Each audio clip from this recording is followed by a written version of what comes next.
Hello guys, this is my DC regulated power supply 0 to 35 volt fully adjustable, which I have made from scratch at home, including the box here. So let's see what the features are. We can take the outputs from these two banana terminals here. This fully adjustable precision potentiometer. We have this LED output here for checking the voltage. We have a switch here. Let's check what is behind.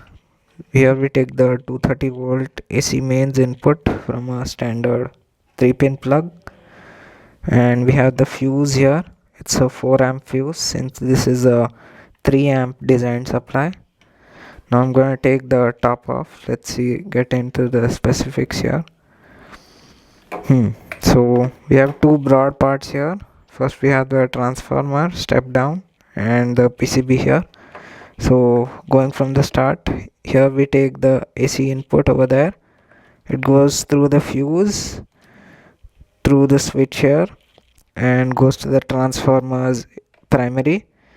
The primary is connected to the neutral and the live through this switch here. And it's a 15 step down transformer, so that means it will take 230 volts in and it will give you 15 common ground and 15 volts, 3 output wires, which is the secondaries, and we don't need the common ground, so I've just taped that and kept that away.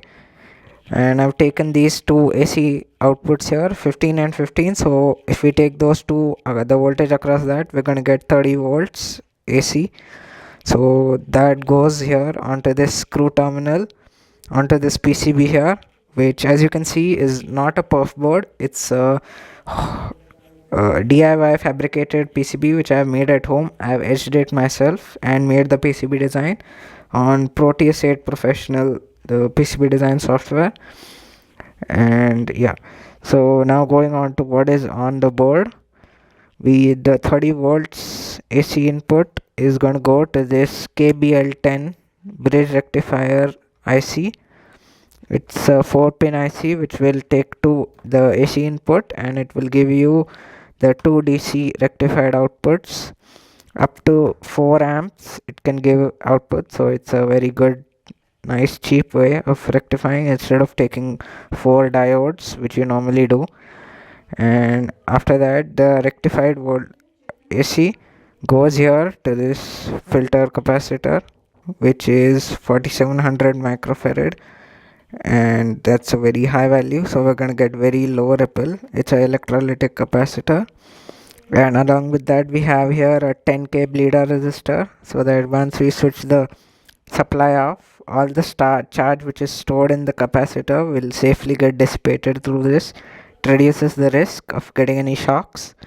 And this filtered out DC output is going to go here to the heart of our circuit, which is the LM338T linear voltage regulator, which can give you up to 5 amps of adjustable DC output. So here we are, according to a data sheet for the regulator, we're going to need 2.1 microfarad capacitors for eliminating high frequency noise, and we're going to need 1 to 10 microfarad electrolytic capacitor for the output in that range for eliminating low frequency noise, so that we get a stable horizontal DC output. Along with that, I've added a 6A10 PN junction diode for reverse polarity protection. And we have here, now moving on to this front panel here, we have this LED which is powered through this DC-DC buck converter, which gets its input directly from this filter capacitor, and you can adjust the output here through this blue pot. And I've adjusted it to 9 volts to power this LED module, and this LED module will sense the output here through this yellow wire which is screwed onto the red banana terminal 2. And we take the output, overall DC output, through these 28 gauge wires, so that it can safely handle up to 6 amps of current. We need only 3, but just in case we have some headroom there. And this black wire for the negative, both of them are screwed on down there all the common grounds and the positive here. And we have this pot here which is for adjusting the DC output for the LM338, and it needs a fixed 240 ohm resistor here in series with that, so we have that there. And now let me just connect it up and show you how it works. So now we can switch this on, the switch, and we have 7 volts right now. If I reduce it, you can see it goes down, the voltage, and it's fully adjustable. So you can even get, if you want some odd voltage like 5.5 volt perhaps for one of your experiments, you can get that here. You can take the output here from these banana terminals, from cables like these. They have banana inputs, and you can take these crocodile outputs which can go on to your breadboard or prototyping board, whichever you want to use it. You can also increase it here. I'm increasing it. It's fully adjustable, which means there's no preset voltages. You can take up to 35 volts in this 0 to 35 volts and up to 3 amps. So that's pretty impressive. Yeah, so that's the demonstration. Thank you.